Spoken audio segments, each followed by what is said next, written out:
Hello friends, आपका अपने channel study for genius में स्वागत है। दोस्तों, ये एक वीडियो आपका एसएसटी का एग्ज़ाम पास करवा सकती है। जी हाँ, एकदम सही कह रहे हैं। यह एक सिंगल वीडियो आपको एसएसटी में अच्छे मार्क्स के साथ पास करवा सकती है और आपका सीटेट एग्ज़ाम क्वालिफाइड हो जाएगा। ये बात मैं क्यों कह रहा हूँ, क्योंकि आपको ये क्वेश्चंस को देख के पता चलेगा। दोस्तों, इस सेशन में सभी के सभी क्वेश्चंस जो हैं, जो आपके पूरे के पूरे क्या है, रिपीटेड क्वेश्चन है। दोस्तों, सीटेट का एग्ज़ाम आपका चाहे ऑफलाइन मोड में हुआ हो चाहे ऑनलाइन मोड में हुआ, सबसे ज़्यादा क्वेश्चंस पूछे जाने वाले की सीरीज़ ये इस एक सिंगल वीडियो में हम लेकर आए हैं। और ये आपका पूरा का पूरा दोस्तों फुल आपका अंतिम रिवीजन है। ये वीडियो आपका दोस्तों अंतिम रिवीजन है, इसको स्किप मत कीजिएगा। आइए फिर देखते हैं जल्दी से जल्दी, सुब्रतो कप का संबंध किस खेल से है? हॉकी व फुटबॉल से है, बास्केटबॉल से, या फिर कबड्डी से है, या फिर दोस्तों कबड्डी से है। साथ ही साथ आप ये भी देखिए कि आपकी तैयारी कितनी अच्छी चल रही है। देखिए, ऑप्शन आपका बी बिल्कुल सही हो जाएगा, बी बिल्कुल सही हो जाएगा। आइए थोड़ा सा जानते हैं दोस्तों। देखिए, ये बात कहेगी कि सुब्रतो का भारत की अंतर जो आपकी स्कूली फुटबॉल है दोस्तों, इसकी एक प्रतियोगिता है। ठीक है, जो भारत की अंतर स्कूली जो फुटबॉल दोस्तों क्या होता है, इसकी एक कंपटीशन होता है। उसमें जो कंपटीशन में दोस्तों जो लोग प्राइज़ पाते हैं, फर्स्ट प्राइज़, उसको हम लोग क्या बोलते हैं, सुब्रतो कप बोलते हैं। चलिए आइएगा, राष्ट्रीय एकता परिषद के अध्यक्ष कौन है? राष्ट्रीय एकता परिषद के अध्यक्ष दोस्तों कौन है? भारत के राष्ट्रपति हैं, प्रधानमंत्री हैं, वित्त मंत्री हैं, या फिर गृह मंत्री हैं? बिल्कुल आपका राइट आंसर क्या हो जाएगा? प्रधानमंत्री। बिल्कुल ऑप्शन बी बिल्कुल लॉक कर दिया जाए। आइए देखिए, जानते हैं थोड़ा सा जानकारी। राष्ट्रीय एकता परिषद का अध्यक्ष प्रधानमंत्री होता है और इस परिषद का गठन जो है वर्ष 1962 में राष्ट्रीय एकता में बाधक तत्वों के समाधान हेतु किया गया था। दोस्तों, इस वीडियो से क्वेश्चन जो है आपको बहुत ज़बरदस्त क्वेश्चन मिलने वाले हैं। अन्नपूर्णा योजना किस वर्ष कार्यान्वित की गई थी बताइएगा? 1998 में, 1926 में, 2001 में, या फिर 2000 में? या फिर दोस्तों 2000 में। अन्नपूर्णा योजना किस वर्ष कार्यान्वित की गई थी बताइए? बिल्कुल आपका जवाब हो जाएगा 2001 में, 2001 में। साथियों देखिए, आपको फुल डिस्कशन के साथ में सब सारी चीज़ें पीडीएफ बना के लाए हैं। इस योजना की शुरुआत जो है 1999-2000 के लिए की गई थी, परंतु यह योजना अब जो आपका जो है दोस्तों कब लागू? अप्रैल 2001 से प्रारंभ हो गई थी। और इस योजना का उद्देश्य दोस्तों ऐसे वरिष्ठ नागरिकों को खाद्य सुरक्षा प्रदान करना है जो असहाय, अति गरीब एवं अभावग्रस्त हैं। मतलब कि जिनके पास अभाव है दोस्तों, खाने का नहीं है, उनके लिए योजना लागू की गई थी। अन्नपूर्णा योजना एक केंद्र शासित परियोजना है दोस्तों, और यह 1 अप्रैल 2001 को पहली बार लागू की गई थी। देखिए, इस योजना के अंतर्गत दोस्तों 65 वर्ष या इससे अधिक के योग्य पात्र वरिष्ठ नागरिकों को प्रति माह 10 किलोग्राम अनाज दिए जाने की व्यवस्था की गई है। कितना प्रति माह जो है दोस्तों, कितना? 10 किलोग्राम अनाज। ठीक है, अगर यहाँ से आपको इस योजना से रिलेटेड कोई क्वेश्चन आएगा दोस्तों, तो आपका तो नहीं छूटने वाला है, आपका दोस्तों नहीं छूटने वाला है। हो सकता है कि कल यही एग्ज़ाम में क्वेश्चन आपका रखा मिले। भारत में अंतिम टेलीग्राम कब भेजा गया बताइएगा? भारत में अंतिम टेलीग्राम जो है यह कब भेजा गया था? 30 जुलाई 2013 को, 1 अगस्त 2013 को, या फिर 14 जुलाई 2013 को दोस्तों, या फिर 14 जून 2013 को? बताइए सही जवाब आपका क्या हो जाएगा? तो बिल्कुल साथियों, आपका जवाब हो जाएगा 14 जुलाई 2013। देखिए साथियों, सीटेट के पेपर में एक नंबर बहुत इंपॉर्टेंट रखता है दोस्तों। ठीक है, एक नंबर बहुत ज़्यादा महत्वपूर्ण है। चलिए फिर देखते हैं नेक्स्ट क्वेश्चन। पूरा वीडियो देखिएगा, अच्छे से हम लोग इसको समझते हैं समझते हैं। भारत में अंतिम टेलीग्राम जनपद जो है स्थित केंद्रीय तार घर में दोस्तों अश्विनी मिश्रा नामक व्यक्ति ने 14 जुलाई 2013 को राहुल गांधी डीडी न्यूज के महानिदेशक आपका SM खान को भेजा था।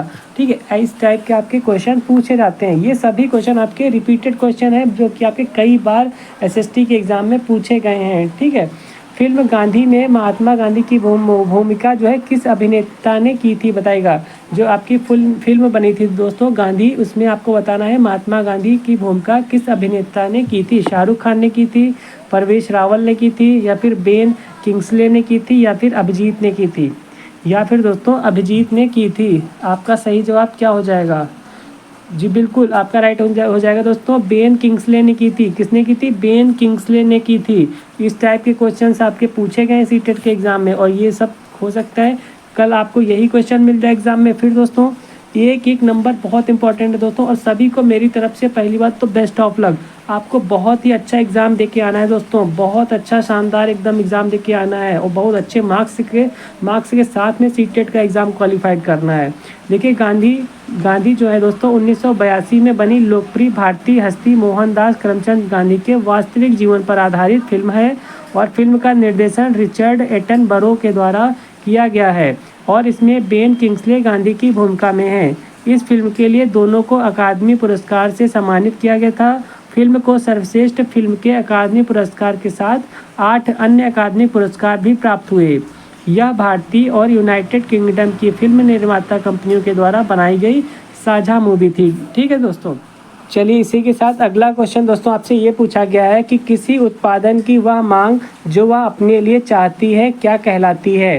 व्युत्पन्न मांग कहलाती है, औद्योगिक मांग कहलाती है, कंपनी की मांग कहलाती है, या फिर प्रत्यक्ष या स्वायत्त मांग कहलाती है, या फिर दोस्तों प्रत्यक्ष या स्वायत्त मांग कहलाती है। इसमें आपका राइट आंसर क्या हो जाएगा।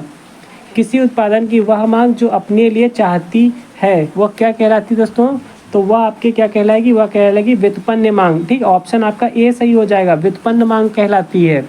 ये देखिए यहाँ पे समझिएगा चीज़ों को, उत्पादन के साधनों की मांग संयुक्त रूप से की जाती है, अर्थात इनकी मांग संयुक्त मांग है, और साधनों की मांग जो है दोस्तों वह आपका व्युत्पन्न या अप्रत्यक्ष मांग भी होती है। चलिए अगला देखते हैं। अगला क्वेश्चन आपसे 9 नंबर ये पूछा गया है कि पशुओं में पैर और मुख रोग का कारण क्या है। पशुओं में पैर और मुख रोग का कारण क्या है। कीटाणु है, या फिर पेंसिलिन है, आपका पेंसिलियम है, या फिर बैक्टीरिया है, या फिर वायरस है, या फिर दोस्तों आपका वायरस है। पशुओं में पैर और मुख रोग का रीज़न क्या है, कारण क्या है, तो बिल्कुल जवाब आपका क्या हो जाएगा दोस्तों, आपका राइट आंसर क्या होगा, ये होगा आपका वायरस। वायरस आपका बिल्कुल सही जवाब हो जाएगा, वायरस। देखिएगा यहाँ पे जान लेते हैं। देखिए पैर और मुख रोग एक संक्रामक वायरस रोग है दोस्तों, और इसमें पशुओं के मुख व पैरों में छाले पड़ जाते हैं जो बाद में फट जाते हैं, और इनके कारण पशुओं में लंगड़ापन हो जाता है। अगला क्वेश्चन आपसे पूछा गया 10 नंबर, ये कहा गया कि दीर्घ दृष्टि वाले व्यक्ति के लिए निकट बिंदु होता है। निकट बिंदु कितना होता है दोस्तों, पहला 25 सेंटीमीटर, पहला ये दोस्तों 25 सेंटीमीटर है। ठीक है, पहला आपका है सिर्फ 25 सेंटीमीटर, या फिर दूसरा ऑप्शन है का 25 सेंटीमीटर से अधिक, तीसरा ऑप्शन है 25 सेंटीमीटर से कम, या फिर चौथा है आपका अनंत। बताएगा दीर्घ दृष्टि वाले व्यक्ति के लिए जो निकटतम बिंदु होता है वह कितना होता है। तो बिल्कुल दोस्तों इसमें क्या हो जाएगा आपका राइट आंसर। देखिए इसी टाइप के क्वेश्चन आपके रिपीटेड होते हैं। बिल्कुल सही जवाब आपका हो जाएगा सिर्फ और सिर्फ 25 मीटर, ना कम और ना ज़्यादा। ऑप्शन आपका ए बिल्कुल सही हो जाएगा। देखिए यहाँ पे जानिएगा, देखिए कैसे कहते हैं, नेत्र के सामने वह निकटतम दूरी जहाँ पर रखी वस्तु नेत्र को स्पष्ट दिखाई देती है। ठीक है, हमारी नेत्र को जो स्पष्ट रूप से न्यूनतम दूरी है वहाँ पे दिखाई पड़ती है, उसको हम लोग क्या कहते हैं दोस्तों, नेत्र की स्पष्ट न्यूनतम दूरी कहलाती है। सामान्य आंख के लिए यह दोस्तों 25 सेंटीमीटर होती है। अगर आप दोस्तों किसी भी वस्तु को, जैसे आप पेन को पकड़ लीजिएगा और 25 सेंटीमीटर से अगर आप कम में देखेंगे तो आपको दिखाई नहीं पड़ेगी, धुंधला एकदम दिखाई पड़ेगा। जब आप उसको 25 सेंटीमीटर पे कम से कम रखेंगे तो आपको एकदम दोस्तों स्पष्ट क्लियर दिखाई देगी। चलिए अगला क्वेश्चन है कि सल्फर डाइऑक्साइड का उत्सर्जन होता है। सल्फर डाइऑक्साइड का उत्सर्जन कहाँ होता है। कपड़ा मिलों में होता है, जूते की फैक्ट्री में होता है, या फिर बिजली संयंत्र से होता है दोस्तों, या फिर आपका सब्जी की खेती से होता है, या फिर दोस्तों सब्जी की खेती से होता है। सल्फर डाइऑक्साइड का उत्सर्जन कहाँ से होता है। तो देखिए बिल्कुल दोस्तों आपका क्या हो जाएगा, इसमें आपका जवाब हो जाएगा दोस्तों बिजली संयंत्र से होता है। किससे होता है, बिजली संयंत्र से होता है। आइए जानते हैं। देखिए इसमें बात कही गई कि सल्फर डाइऑक्साइड का उत्सर्जन बिजली संयंत्र से उत्सर्जन होता है, और यह रासायनिक यौगिक है दोस्तों जो कि तीसरे गंध वाली है। ठीक है, जो कि आपके तीसरे गंध वाली है, और यह जल में क्रिया घुलनशील होती है। यह जो है दोस्तों जल में क्या होती है, शीघ्र घुलनशील होती है, बहुत जल्दी घुल जाती है। चलिए 12 नंबर आपसे ये पूछा गया था कि भारत के संविधान में कुल कितने भाग हैं। बताइएगा भारत के संविधान में कुल कितने भाग हैं। 24 भाग हैं, 20 भाग हैं, 18 भाग हैं, या फिर 22 भाग हैं, या फिर 22 भाग हैं। बिल्कुल आपका जवाब क्या हो जाएगा साथियों। देखिए दोस्तों आपका राइट आंसर हो जाएगा 22 भाग है। ठीक है, हमारे संविधान में दोस्तों कितने भाग हैं कुल, या 22 भाग हैं। आइए जानते हैं दोस्तों, आइए जानते हैं पहले कितने थे और अब कितने हैं। यद्यपि भारत का संविधान दोस्तों 26 नवंबर 1949 को संविधान सभा के द्वारा पारित किया गया तथा तब इसमें दोस्तों कितने कुल 22 भाग और आपका दोस्तों 395 अनुच्छेद तथा 8 अनुसूचियाँ थी। वर्तमान में अनुसूचियों की संख्या बढ़कर दोस्तों 12 हो गई है। ठीक है, इस समय पहले कितनी थी अनुसूची आपकी 8 थी और अब कितनी हो गई दोस्तों, अब प्रेजेंट टाइम में 12 अनुसूचियाँ हो गई हैं। चलिए देखिए इसी टाइप के क्वेश्चन आपके पूछे जाते हैं। चलिए अगला क्वेश्चन ये है कि भूदान आंदोलन किसने प्रारंभ किया, बताइएगा। आपके रविंद्रनाथ टैगोर ने जो है इसका प्रारंभ किया था, या फिर राम मनोहर लोहिया ने प्रारंभ किया था दोस्तों, या फिर विनोबा भावे ने प्रारंभ किया था, या फिर अरविंद घोष ने प्रारंभ किया था, या फिर साथियों अरविंद घोष ने प्रारंभ किया था, बताइएगा। बिल्कुल बिल्कुल आपका जवाब क्या हो जाएगा, विनोबा भावे। बिल्कुल सही जवाब आपका हो जाएगा दोस्तों। क्या हो जाएगा आपका राइट आंसर, भूदान आंदोलन किसने प्रारंभ किया था, विनोबा भावे आपका सही जवाब जाएगा। चलिए अगला क्वेश्चन देखते हैं। अगला क्वेश्चन दोस्तों देखते हैं कि स्वतंत्रता सेनानी गांधीवादी आचार्य विनोबा भावे ने वर्ष 1951 से 1957 में भूदान आंदोलन शुरू किया था, जिसका मुख्य उद्देश्य 12 मिलियन एकड़ भूमि भूमिहीनों के लिए प्राप्त करना था। चलिए आइए अगला क्वेश्चन देखिएगा। अगला क्वेश्चन ये पूछा गया था आपसे कि तीस्ता नदी का जल विवाद जो है वह किस देश के साथ है। जो तीस्ता नदी का दोस्तों जल विवाद है यह किन देशों के साथ है, किस देश के साथ है, नेपाल के साथ है, बांग्लादेश के साथ है, पाकिस्तान के साथ है, या फिर दोस्तों भूटान के साथ है, बताइएगा। जो तीस्ता नदी का जल विवाद है दोस्तों वह हमारे देश और किस देश के बीच में है। बिल्कुल जवाब आपका क्या हो जाएगा दोस्तों, यह बांग्लादेश के साथ में है। ठीक है, इंडिया और बांग्लादेश के साथ में हमारा तीस्ता नदी का जल विवाद है।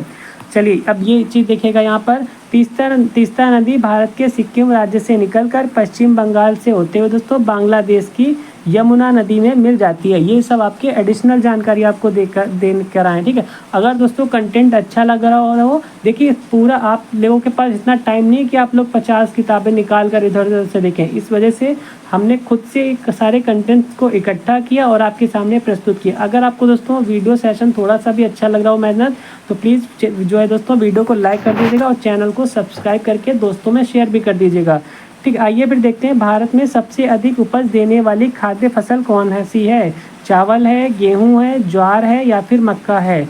सबसे अधिक जो है दोस्तों उपज देने वाली खाद्य फसल कौन सी है, बताइएगा। सबसे अधिक, बिल्कुल आपका राइट आंसर क्या हो जाएगा। देखिए दोस्तों इसमें आपका सही जवाब क्या हो जाएगा, आपका जवाब देखिए गेहूं नहीं होगा, आपका जवाब जाएगा चावल। चावल सबसे अधिक उपज देने वाली खाद्य फसल है। खाद्य का मतलब खाने वाली फसल है दोस्तों। ठीक है, और मेरी तरफ से सभी को दोस्तों सभी को जो है दोस्तों बेस्ट ऑफ लक। आपका एग्ज़ाम भगवान करे बहुत ही अच्छा जाए, भगवान की कृपा से आप जो लोग जो है बहुत अच्छे मार्क्स के सीटेट का एग्ज़ाम क्वालिफाइड कर लें दोस्तों। चलिए आइए देखते हैं दोस्तों, अगर वीडियो अच्छी लग रही है तो लाइक करके चैनल को ज़रूर सब्सक्राइब कर लीजिएगा।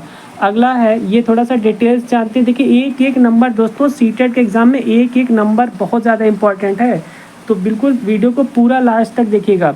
चावल मुख्यतः खरीफ की फसल है और यह भारत के कुल खेती योग्य के क्षेत्र के 1/3 क्षेत्र में उगाई जाती है तथा भारत में यह सर्वाधिक उपज देने वाली खाद्य फसल चावल है। चलिए अगला देखिएगा। अगला क्वेश्चन देखिएगा दोस्तों, निम्नलिखित में से कौन सा छोटा सिग्नल नेटवर्क है। सबसे छोटा सिग्नल नेटवर्क कौन सा है। LAN है, लैन है, या फिर आपका DSI है, या फिर आपका RAM रैम है दोस्तों, या फिर USB है, लैन है, रैम है, USB या फिर DSI है। सबसे छोटा सिग्नल नेटवर्क आपसे पूछा है। बिल्कुल आपका राइट आंसर दोस्तों क्या हो जाएगा, बिल्कुल लैन हो जाएगा। लोकल एरिया नेटवर्क जिसे कहते हैं। ठीक है, लोकल एरिया नेटवर्क कहते हैं। ऑप्शन आपका ये सही है। देखिए आइए जानते हैं दोस्तों, एक निश्चित और छोटे भौगोलिक क्षेत्र में जुड़े कंप्यूटर का जाल लोकल एरिया नेटवर्क कहलाता है। इसमें डाटा स्थानांतरण की गति तेज तथा आपकी तीसरी कम हो जाती है। ठीक है, गति तेज हो जाती है तथा तृतीय कम होते हैं। जिसमें क्या होते हैं, तृतीय कम होते हैं। आइए जानते हैं 17 नंबर क्वेश्चन। आपको बताना है 45वें दादा साहब फाल्के पुरस्कार से सम्मानित व्यक्ति कौन थे दोस्तों। दादा साहब फाल्के से सम्मानित जो है पुरस्कारित व्यक्ति कौन थे। मन्ना डे थे, प्राण थे, गुलजार थे, या फिर अमिताभ बच्चन थे, या फिर दोस्तों अमिताभ बच्चन थे। देखिए ये भी क्वेश्चन आपका पूछा हुआ गया है।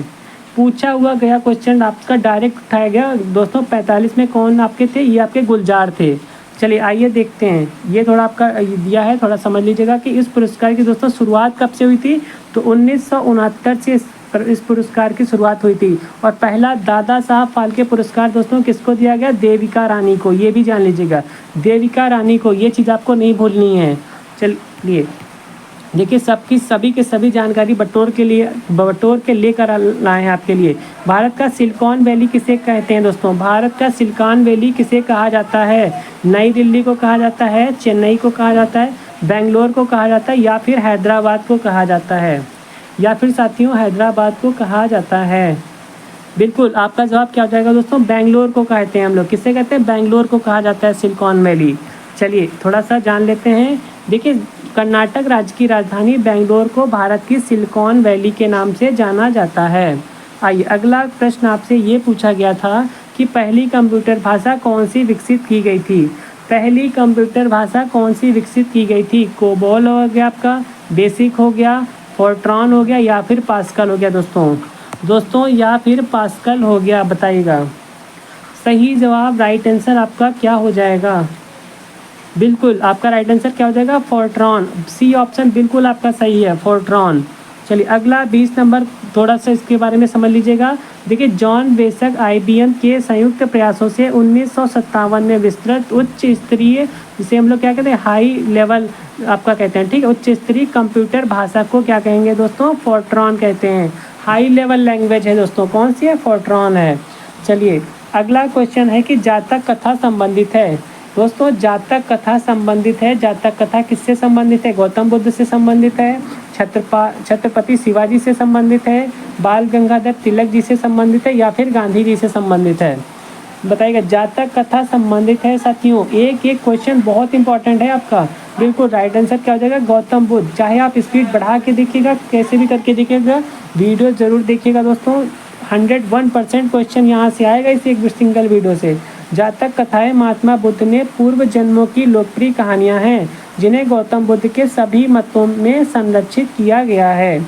आइए अगला क्वेश्चन देखते हैं दोस्तों। अगला क्वेश्चन 21 नंबर है कि विद्युत का सबसे अच्छा चालक है। विद्युत का सबसे अच्छा चालक कौन है? लोहा है, सिलिकॉन है, कॉपर है, या फिर आपका सिरामिक है? या फिर दोस्तों सिरामिक है। आपका सही जवाब क्या हो जाएगा? विद्युत का सबसे अच्छा चालक है, तो ये देखिए आपका कॉपर है। विद्युत का सबसे अच्छा चालक कौन है? तो आपका क्या है दोस्तों? कॉपर है। चलिए आइए देखते हैं, इसमें कहा गया है कि लोहा, सिलिकॉन, कॉपर तथा सिलिकॉन में से कॉपर विद्युत का दोस्तों सबसे अच्छा चालक है। चलिए आइए जानते हैं 22 नंबर क्या आपसे पूछा गया था। ये पूछा गया था कि डिस्कवरी ऑफ इंडिया पुस्तक के लेखक हैं, बताइएगा। डिस्कवरी ऑफ इंडिया पुस्तक के लेखक कौन हैं? सुभाष चंद्र बोस हैं, बाल गंगाधर तिलक हैं, पंडित जवाहरलाल नेहरू हैं, या फिर लाला लाजपत राय हैं? या फिर दोस्तों लाला लाजपत राय हैं। डिस्कवरी ऑफ इंडिया पुस्तक के लेखक कौन हैं? बिल्कुल सही जवाब आपका क्या हो जाएगा दोस्तों? जवाहरलाल नेहरू। ऑप्शन आपका सी बिल्कुल सही हो जाएगा। देखिए आइए जानते हैं इनके बारे में, क्योंकि अगर यहाँ से कोई क्वेश्चन आए तो आपका छूटना नहीं चाहिए। डिस्कवरी ऑफ इंडिया पुस्तक के लेखक पंडित जवाहरलाल नेहरू ने कब दोस्तों? 1942 में से लेकर और 46 के दौरान अपने अहमदनगर जेल में लिखी थी। कहाँ लिखी थी दोस्तों? अहमदनगर जेल में लिखी थी। चलिए अगला क्वेश्चन आपसे 23 नंबर ये पूछा गया था कि राष्ट्रीय सुरक्षा परिषद का अध्यक्ष कौन होता है दोस्तों? राष्ट्रीय सुरक्षा परिषद का अध्यक्ष कौन होता है? राष्ट्रपति होते हैं, प्रधानमंत्री होते हैं, गृह मंत्री होते हैं, या फिर रक्षा मंत्री होते हैं? या फिर साथियों रक्षा मंत्री होते हैं। बिल्कुल आपका राइट आंसर क्या हो जाएगा? आपका राइट आंसर जाएगा प्रधानमंत्री, ठीक है। ऑप्शन बी आपका बिल्कुल सही हो जाएगा, प्रधानमंत्री।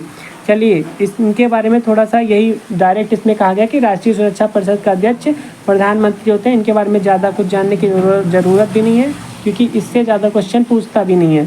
स्वच्छ भारत मिशन की शुरुआत कब की गई थी, बताइएगा। स्वच्छ भारत मिशन की शुरुआत कब की गई थी? 2 अक्टूबर 2014 को की गई थी, 11 सितंबर 2014 को की गई थी, 5 अक्टूबर 2014 को की गई थी, या फिर दोस्तों 5 सितंबर 2014 को की गई थी। स्वच्छ भारत मिशन की बताइएगा शुरुआत दोस्तों कब की गई थी, बताइएगा। हर एक क्वेश्चन आपके लिए बहुत इंपॉर्टेंट है दोस्तों। और अगर वीडियो आपको अच्छा लग रहा हो तो प्लीज़ वीडियो को लाइक कर दीजिएगा, चैनल को सब्सक्राइब करके शेयर कर दीजिएगा। मेरी भगवान से यही प्रार्थना है, आप सभी का एग्ज़ाम दोस्तों, आपका एग्ज़ाम बहुत ही अच्छा जाए, बहुत ही अच्छा जाए। और भगवान करे आपको इस सीटेट का एग्ज़ाम देने के बाद अगला सीटेट एग्ज़ाम देने की नौबत भी ना आए, इस सीटेट में ही आप इतने अच्छे मार्क्स से पास हो जाएं। चलिए बताइएगा, फिर आप डायरेक्ट जो है सुपर टेट की तैयारी कीजिए। चलिए अगला बताइएगा, इसमें आपका ऑप्शन राइट क्या हो जाएगा? 2 अक्टूबर 2014, 2 अक्टूबर 2014 बिल्कुल आपका सही जवाब जाएगा। चलिए देखिए इनके बारे में थोड़ा जानते हैं। स्वच्छ भारत अभियान भारत सरकार के द्वारा प्रारंभ किया गया है और यह राष्ट्रीय स्तर का अभियान है, जिसका उद्देश्य दोस्तों गलियों तथा सड़कों को स्वच्छ रखना है। गलियों तथा सड़कों को क्या रखना है? एकदम साफ सफाई के साथ स्वच्छ रखना है। चलिए आइए जानते हैं अगला क्वेश्चन। देखिए अगला क्वेश्चन 25 नंबर पूछा गया कि विटामिन सी की कमी से होने वाली बीमारी है, कौन सी बीमारी है? स्कर्वी बीमारी है, रिकेट्स है, चेचक है, या फिर आपका रात्रि अंधता है। देखिए रात्रि अंधता का मतलब दोस्तों रात में ना दिखाई देने वाला। देखिए ये होता है सीटेट की लैंग्वेज, रात्रि अंधता दे दिया था। बताइएगा आपका सही जवाब क्या हो जाएगा? विटामिन सी की कमी से होने वाली बीमारी कौन सी होती है? बिल्कुल ये हो जाती है दोस्तों, कौन सी बीमारी? स्कर्वी सही हो जाएगी। देखिए विटामिन होते कितने प्रकार के आपको बता दें, तो विटामिन आपका ए होता है। देखिए दोस्तों विटामिन आपके कितने प्रकार के होते हैं? विटामिन आपका ए होता है, फिर आपका बी विटामिन होता है, सी विटामिन होता है, डी होता है, और आपका ई होता है और के होता है। जो आपका बी और सी विटामिन होता है दोस्तों, ये आपका जल में, वाटर में घुलनशील है। बाकी के जो दोस्तों हैं ये कौन से फिर घुलनशील हैं? ये आपके वसा में घुलनशील होते हैं। वसा बोले तो फैट में घुलनशील होते हैं, ठीक है। चलिए आइए फिर इसके बारे में थोड़ा सा जान लेते हैं। विटामिन सी को एस्कॉर्बिक अम्ल भी कहते हैं दोस्तों, ठीक है। एस्कॉर्बिक एसिड भी कहते हैं दोस्तों, इसका केमिकल नेम है, रासायनिक नाम है। और इसकी कमी से दोस्तों स्कर्वी रोग हो जाता है, जहां मुख्यतः खट्टे फलों में पाया जाता है। विटामिन सी दोस्तों मुख्यतः खट्टे फलों में जब पाया जाता है, और जैसे कि आपका कौन सा हो गया दोस्तों? आंवला हो गया। आंवला में सबसे ज़्यादा विटामिन सी पाया जाता है। चलिए अगला 26 नंबर क्वेश्चन है कि भारतीय विदेश मंत्री सुषमा स्वराज ने प्रथम दौरा किस देश का किया था? तो भूटान का किया था, बांग्लादेश का किया था, चाइना का किया था, या फिर म्यांमार का किया था। ये भी क्वेश्चन आपका पूछा गया था दोस्तों, ये बांग्लादेश का किया था, ठीक है, बांग्लादेश का किया था। चलिए ये सब सारी चीज़ें आपकी आ गई। चलिए अगला क्वेश्चन देखते हैं। ये इसमें पूछा है कि एक जिले में सामान्य प्रशासन का प्रमुख होता है। एक जिले में सामान्य प्रशासन का प्रमुख कौन होता है? सबसे बड़ा कौन होता है? पुलिस अधीक्षक होते हैं, या फिर जिला न्यायाधीश होते हैं, या फिर जिला अधिकारी होते हैं दोस्तों, या फिर आपके जिला विकास अधिकारी होते हैं, या फिर दोस्तों जिला विकास अधिकारी होते हैं। एक जिले में सामान्य प्रशासन का प्रमुख होता है, बताइएगा। जिले में सामान्य प्रशासन का दोस्तों मेन प्रमुख कौन होता है, जो पूरा जिला देखता है? बिल्कुल आपका ऑप्शन हो जाएगा जिलाधिकारी, ठीक है, जिलाधिकारी आपका सही हो जाएगा, डिस्ट्रिक्ट मजिस्ट्रेट। चलिए अगला क्वेश्चन को थोड़ा सा यहाँ पे जान लेते हैं कि जिलाधिकारी जिले में सामान्य प्रशासन का प्रमुख होता है, और जिलाधिकारी भारतीय प्रशासनिक सेवा से चुने जाते हैं। अगला क्वेश्चन देखिएगा, ये पूछा गया है आपसे कि निम्न में से किस समुदाय को अल्पसंख्यक का दर्जा प्राप्त है? किस समुदाय को दोस्तों अल्पसंख्यक का दर्जा प्राप्त है? जैन को प्राप्त है, मुस्लिम को अल्पसंख्यक का दर्जा प्राप्त है, या फिर पारसी को, मतलब फारसी को जो है अल्पसंख्यक का दर्जा प्राप्त है, या फिर उपयुक्त सभी, मतलब इन तीनों को अल्पसंख्यक का दर्जा प्राप्त है। बताइएगा अल्पसंख्यक का दर्जा किसे प्राप्त है? बिल्कुल आपका क्या हो जाएगा? ऑप्शन डी हो जाएगा दोस्तों, जैन, मुस्लिम और फारसी को सभी को अल्पसंख्यक का दर्जा प्राप्त है, ठीक है। चलिए बहुसंख्यक में कौन आ जाएंगे? बहुसंख्यक में दोस्तों हिंदू आ जाएंगे, हिंदू। चलिए अगला क्वेश्चन ये देखिए, यहाँ से थोड़ा जान लीजिएगा। देखिए राष्ट्रीय अल्पसंख्यक जो आयोग है दोस्तों, ये आपका 1992 की धारा 2C के अनुसार 5 धार्मिक समुदाय आपके कौन कौन से? मुस्लिम, ईसाई, सिख, बौद्ध और पारसी, वही पारसी एक अध्यादेश के द्वारा अल्पसंख्यक का दर्जा दिया गया है। और बाद में जैन समुदाय को दोस्तों 2014 में अल्पसंख्यकों का दर्जा प्रदान किया गया था। चलिए तो आपके टोटल कितने हो गए? 6 हो गए, ठीक है, 6 समुदाय हो गए जो आपके अल्पसंख्यक में आते हैं।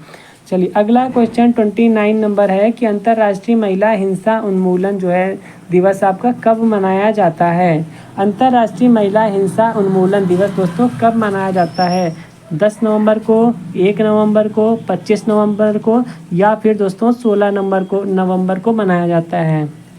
इसमें आपका सही जवाब दोस्तों क्या हो जाएगा? बिल्कुल दोस्तों, इसमें आपका राइट आंसर क्या हो जाएगा? इसमें आपका राइट आंसर हो जाएगा 25 नवंबर को मनाया जाता है। अंतर्राष्ट्रीय महिला हिंसा उन्मूलन दिवस 25 नवंबर को मनाया जाता है। ये देखिए ये चीज़ है। चलिए आइए अगला क्वेश्चन है आपसे, ये पूछा है कि साधारण नमक है। साधारण नमक दोस्तों क्या है? इसका रासायनिक नाम क्या है? सोडियम कार्बोनेट है, सोडियम क्लोराइड है, कैल्शियम ऑक्साइड है या फिर दोस्तों कैल्शियम क्लोराइड है या फिर कैल्शियम क्लोराइड है। बिल्कुल क्या आंसर हो जाएगा? जी बिल्कुल राइट आंसर आपका हो जाएगा सोडियम क्लोराइड, जिसे हम लोग क्या कहते हैं? NaCl कहते हैं ना, NaCl कहते हैं ना दोस्तों। बिल्कुल आपका राइट आंसर हो जाएगा। देखिए यहाँ पे जानते हैं, देखिए साधारण नमक का रासायनिक नाम दोस्तों क्या है? सोडियम क्लोराइड, जिसे हम लोग क्या कहेंगे? NaCl कहते हैं। और आपका है कि समुद्री जल साधारण नमक की प्राप्ति का महत्वपूर्ण स्रोत है। समुद्री जल जो है दोस्तों साधारण नमक की प्राप्ति का स्रोत है। देखिए आपका जो समुद्र का जल होता है ना बहुत ही खारा होता है, ठीक है, बहुत खारा होता है दोस्तों। अगर आप 1 लीटर पानी लेंगे तो उसमें आपको 300 ग्राम नमक ऐसे ही मिल जाएगा। 1 लीटर पानी में 300 ग्राम नमक मिल जाता है। इसी वजह से समुद्र में दोस्तों कोई भी क्या डूबता नहीं है, खारेपन की वजह से। आप उसमें एकदम तैरते हुए नजर आएंगे। बिल्कुल आप तैरेंगे, आपके हाथ पैर नीचे जाएंगे नहीं, सीधा ऊपर आ जाएंगे। चलिए अगला क्वेश्चन देखते हैं दोस्तों। अगला क्वेश्चन आपसे ये पूछा गया था कि निम्नलिखित में से किस नगर में राजकीय ललित कला अकादमी उत्तर प्रदेश में है। आपको बताना है कि उत्तर प्रदेश में ऐसे कौन सा प्लेस है, कहाँ पे है जिसमें राजकीय कला ललित अकादमी है।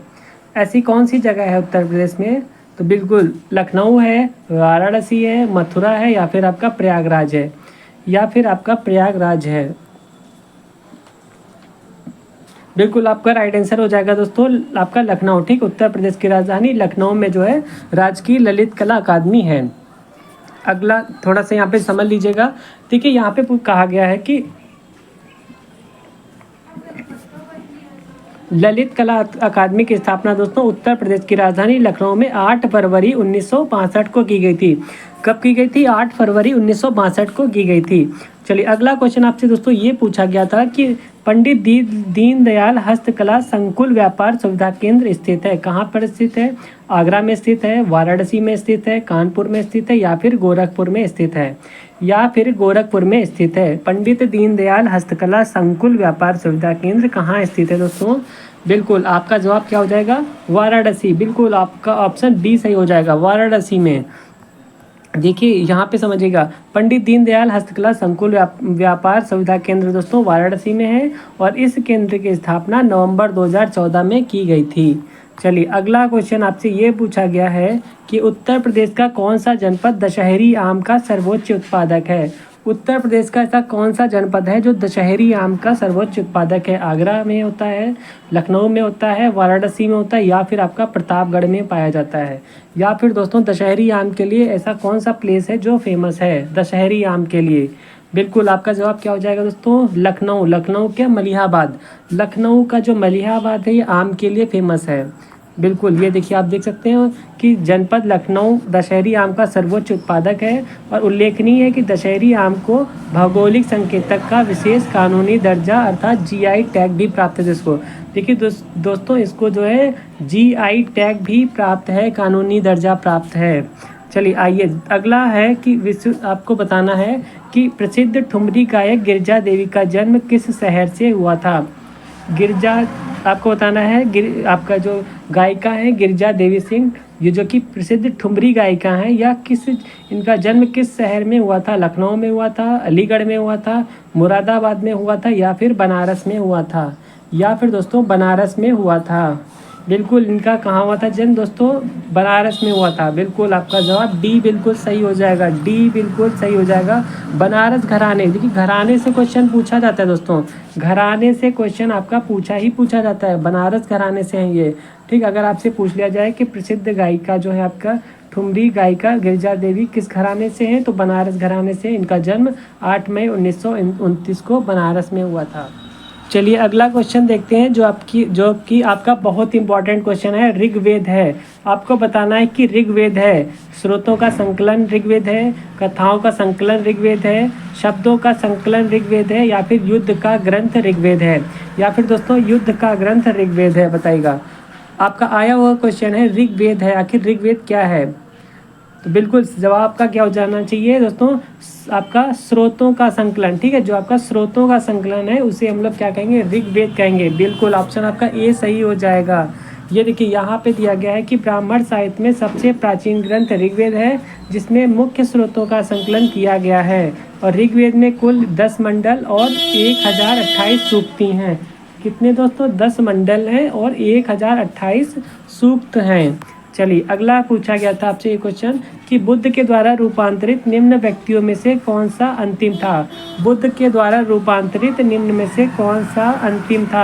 आनंद था, वसुमित्र था, कौशल था, या फिर सुभद्र था, या फिर दोस्तों सुभद्र था। तो बिल्कुल आपका जवाब क्या हो जाएगा इसमें? देखिए आपका जवाब जाएगा दोस्तों सुभद्र था। कौन था? सुभद्र था। आइए देखिए इनके बारे में थोड़ा सा जानते हैं। देखिए दोस्तों, ताकि अगली बार क्वेश्चन आपका अगर कल पूछा जाए तो आपका गलत नहीं होना चाहिए। देखिए बुद्ध आपका ये है कि दोस्तों कि बुद्ध के द्वारा बौद्ध धर्म में दीक्षित अंतिम व्यक्ति सुभद्र था, जबकि आनंद जो है उसका सर्वप्रिय शिष्य था, जिसके अनुरोध पर ही दोस्तों महात्मा बुद्ध ने स्त्रियों को बौद्ध धर्म में दीक्षित किया था। ठीक है, दीक्षित किया था। चलिए अगला 30 नंबर क्वेश्चन है। ये पूछा गया है कि निम्नलिखित शासकों में से किसके लिए एक ब्राह्मण प्रयुक्त हुआ? एक ब्राह्मण जो है यह प्रयुक्त हुआ था। बताइएगा, किस निम्नलिखित शासकों में से किसके लिए एका ब्राह्मण प्रयुक्त हुआ? एका ब्राह्मण बताना है। पुष्यमित्र शुंग के लिए प्रयुक्त हुआ था, या फिर खारवेल के लिए प्रयुक्त हुआ था, या फिर आपका गौतमी पुत्र सातकर्णी के लिए प्रयुक्त हुआ था दोस्तों, या फिर सुशर्मन के लिए, या फिर दोस्तों सुशर्मन के लिए एका ब्राह्मण प्रयुक्त हुआ था। एका ब्राह्मण दोस्तों बताएगा किसके लिए प्रयुक्त हुआ था? तो एका ब्राह्मण जो ये आपका शब्द है दोस्तों, किसके लिए प्रयुक्त हुआ था? ये हुआ था गौतमी पुत्र सातकर्णी के लिए। ठीक है, गौतमी पुत्र सातकर्णी के लिए एका ब्राह्मण शब्द जो है ये प्रयुक्त हुआ था। चलिए अगला थोड़ा जान लीजिएगा। देखिए एका ब्राह्मण अथवा अद्वितीय ब्राह्मण सातवाहन शासक गौतमी पुत्र सातकर्णी को गौतमी बल श्री के नासिक अभिलेख में कहा गया है दोस्तों। ठीक है, गौतमी बल श्री के नासिक अभिलेख में कहा गया है। चलिए अगला क्वेश्चन जानते हैं। अगला क्वेश्चन ये पूछा गया था कि निम्नलिखित में से कौन सी इल्तुतमिश के राज्यकाल में सल्तनत की राजधानी थी? इल्तुतमिश के राज्यकाल में सल्तनत की राजधानी कौन थी? आगरा थी, लाहौर थी, बदायूं थी, या फिर दिल्ली थी? या फिर दोस्तों दिल्ली थी। बिल्कुल आपका जवाब क्या हो जाएगा इसमें? आपका जवाब दिल्ली हो जाएगा। दिल्ली ऑप्शन, बिल्कुल दिल्ली दिल वालों की है। तो आपका ऑप्शन दोस्तों क्या हो जाएगा? या भी उस समय क्या थी? राजधानी, सल्तनत की राजधानी थी उस टाइम पे। ठीक है, अभी भी है। देखिए इसको समझिएगा, थोड़ा सा इतिहास के बारे में जानते हैं। इतिहास के अगर पन्ने उठाए जाएं तो कुतुबुद्दीन ऐबक के समय सल्तनत की राजधानी लाहौर थी, और किंतु ऐबक की मृत्यु के पश्चात इल्तुतमिश ने 1210 ईस्वी में दोस्तों सल्तनत की राजधानी को लाहौर से दिल्ली स्थानांतरित कर दिया था। देखिए बहुत ही सिलेक्टेड क्वेश्चन आपके लिए दोस्तों लाए गए हैं। अगर सेशन अच्छा लग रहा हो तो प्लीज़ दोस्तों वीडियो को लाइक कर दीजिएगा, और चैनल पे नए हैं तो सब्सक्राइब करके ज़्यादा से ज़्यादा शेयर कर दीजिएगा। भगवान करे आपका पेपर बहुत ही अच्छा जाए, आपका सीटेट का एग्ज़ाम जो है दोस्तों बिल्कुल क्वालिफाई हो जाए, और वो भी अच्छे मार्क्स के साथ में क्वालिफाई हो जाए। बहुत ही अच्छा एक पेपर जाए। सभी को मेरी तरफ से बेस्ट ऑफ लक। एंड दोस्तों बेस्ट ऑफ लक के साथ में बेस्ट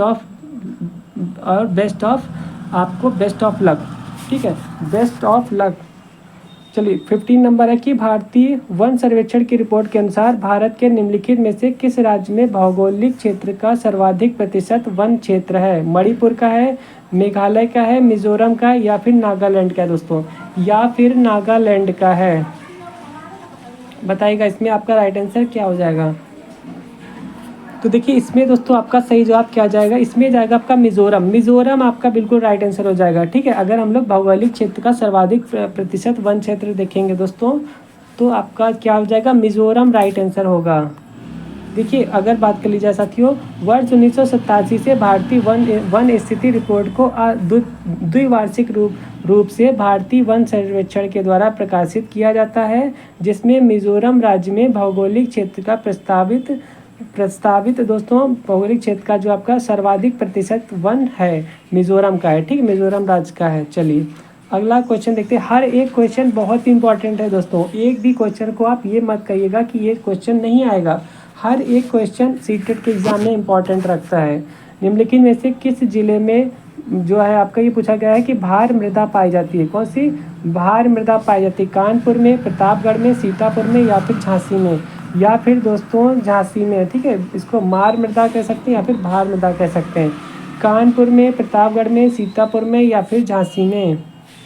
तो देखिए बिल्कुल यह कहाँ मिलती है दोस्तों? झांसी में। देखिए झांसी की जो मृदा मीन्स होता है दोस्तों मिट्टी। ठीक है, तो झांसी में की मिट्टी कैसी है दोस्तों?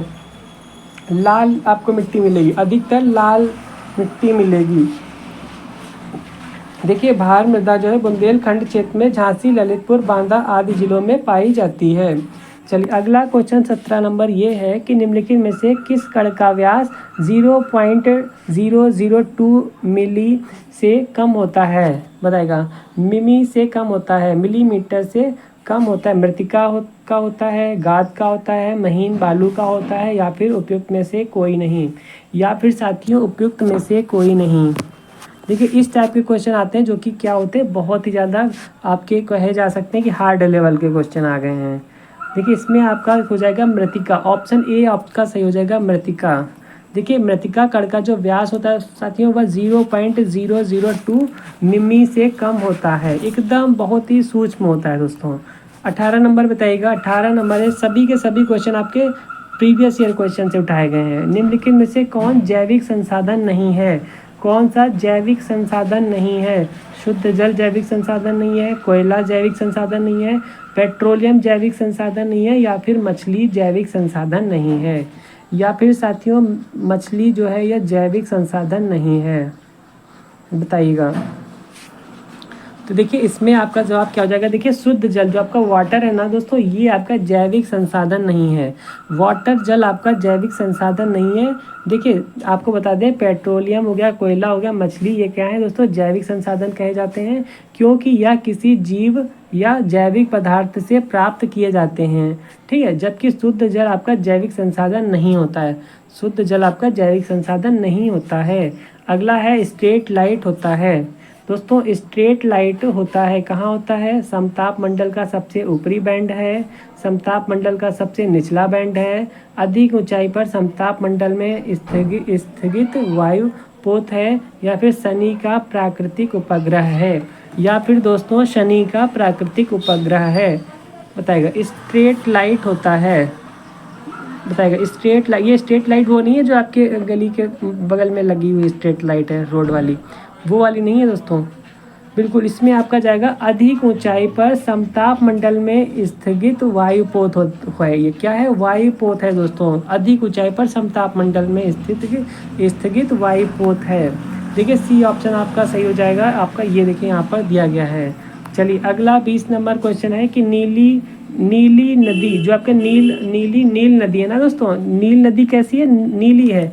नील नदी निम्नलिखित में से किस झील से निकलती है? आपको बताना है नील नदी जो है वह किस झील से निकलती है? विक्टोरिया झील से निकलती है, ताना झील से निकलती है, एडवर्ड झील से निकलती है, या फिर आपके एल्बर्ट झील से निकलती है, या फिर साथियों एल्बर्ट झील से निकलती है। आपका सही जवाब क्या हो जाएगा बताएं? आपका सही जवाब क्या हो जाएगा बताइए। देखिए नील नदी साथियों कहाँ से निकलती है? ये आपके ताना झील से निकलती है। कहाँ से निकलती है? ताना झील से निकलती है। देखिए नील नदी दोस्तों आपको बता दें कि नील नदी जो है आपके ये अफ्रीका देश इथोपिया में स्थापित ताना झील से निकलती है, और नील नदी जो आपके इथोपिया की सबसे लंबी नदी है दोस्तों। यह इथोपिया की सबसे लंबी नदी भी है। चलिए अगला क्वेश्चन 21 नंबर है। टोटल 30 क्वेश्चन इसमें है। चलिए अगला निम्नलिखित में से किस राज्य की जनसंख्या सर्वाधिक है? किस राज्य की जनसंख्या दोस्तों सबसे ज़्यादा है? महाराष्ट्र की है, बिहार की है, गुजरात की है, या फिर उत्तर प्रदेश की है साथियों? या फिर उत्तर प्रदेश की है। हर एक क्वेश्चन बहुत ज़्यादा इम्पोर्टेंट है। बताइएगा किस राज्य की जनसंख्या सर्वाधिक जो है आपके अकॉर्डिंग टू 2011 जनगणना के अनुसार है।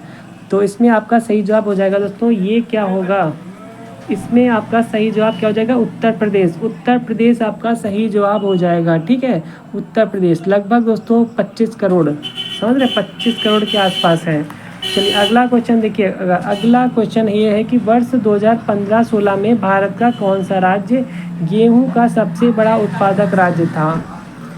तो गेहूं का अगर उस टाइम दोस्तों सबसे बड़ा उत्पादक राज्य कौन सा था, तो वो था आपका उत्तर प्रदेश। ठीक है, उत्तर प्रदेश में दोस्तों गेहूं बहुत ज़्यादा मात्रा में पाया जाता है और गन्ना भी बहुत ज़्यादा पाया जाता है। और दोस्तों गन्ना भी बहुत ज़्यादा पाया जाता है। वैसे तो आपके ये सभी आपके क्या हैं, जैसे उत्तर प्रदेश हो गया, पंजाब, मध्य प्रदेश, बिहार वगैरह में काफ़ी ज़्यादा दोस्तों गेहूँ पाया जाता है।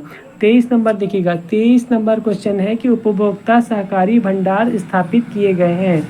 कहाँ पर किए गए हैं, सदस्यों के द्वारा किए गए हैं। स्थापित किए जाते हैं किसके द्वारा किए जाते हैं, सदस्यों के द्वारा, या फिर सहकारी समितियों के निबंधक के द्वारा, या फिर केंद्र सरकार के द्वारा दोस्तों, या फिर राज्य सरकार के द्वारा, या फिर राज्य सरकार के द्वारा। देखिए इसमें आपका सही जवाब जाएगा दोस्तों सदस्यों के द्वारा। ठीक है, ऑप्शन आपका सदस्यों के द्वारा हो जाएगा। उपभोक्ता सहकारी भंडार जो है दोस्तों सदस्यों के द्वारा स्थापित किए जाते हैं। ऑप्शन ये देखिए ये सही है।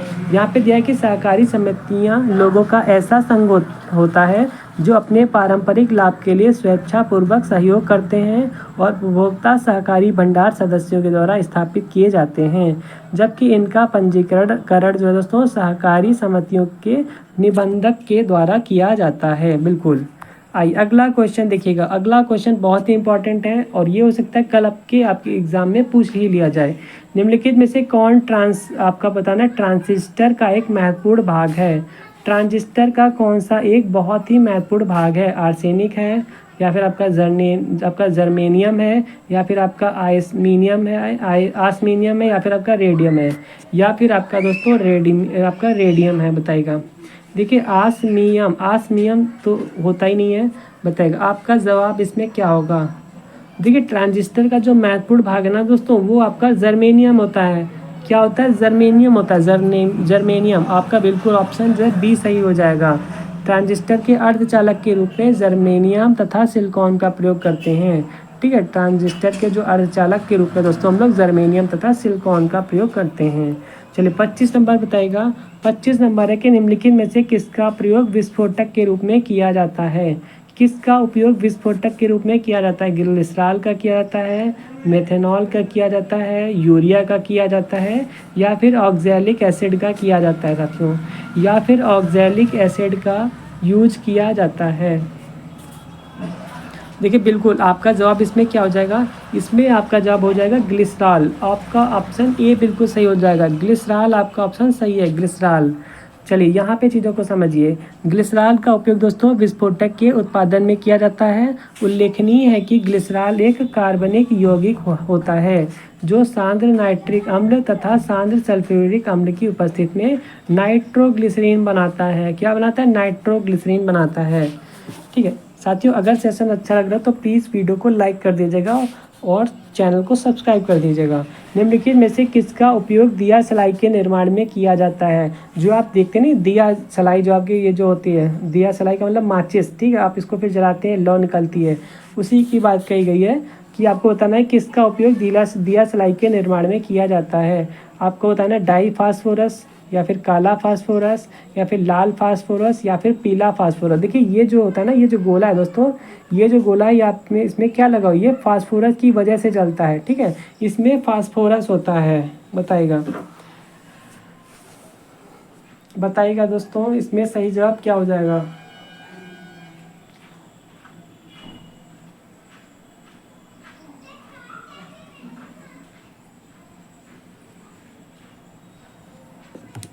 इसमें आपका सही जवाब क्या हो जाएगा। तो देखिए बिल्कुल आपका जवाब इसमें क्या हो जाएगा, लाल फास्फोरस। लाल फास्फोरस आपका सही है। आप गौर से देखना दोस्तों, इसमें लाल फास्फोरस का यूज किया जाता है।